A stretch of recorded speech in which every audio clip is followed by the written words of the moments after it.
a Ugandan diplomat.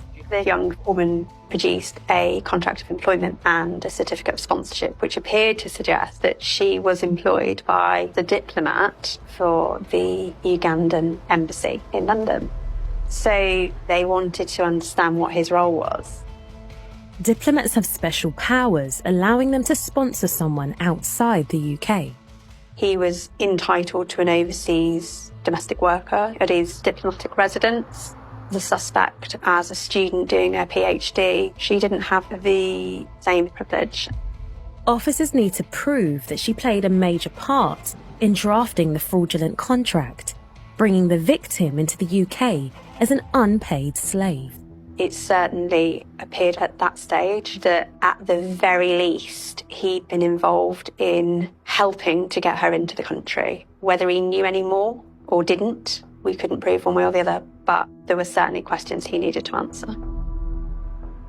The CPS hoped to charge the judge with conspiracy to bring the victim to the UK, trafficking and exploitation.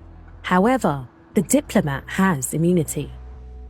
Their only option is to analyse the data on the judge's phone, hoping to find evidence linking the judge, the diplomat, and the victim. The suspect's mobile telephone was a very crucial piece of evidence in building the case against her. The messages that really stick out for me were the first message between the judge and the victim, which were, "Hello, call me."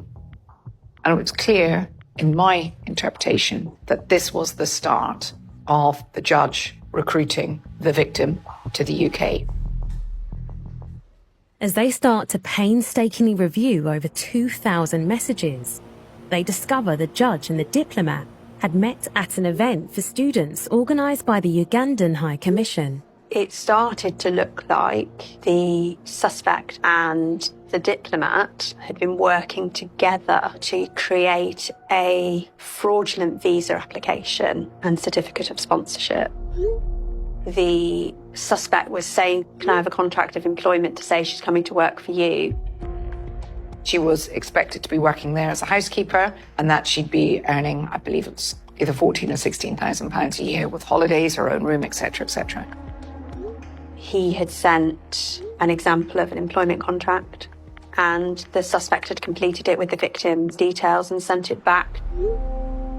And so with all of that information in mind, it then started to put the role of the diplomat as a second suspect. There were certainly questions he needed to answer. This is a serious escalation, but there is one major problem.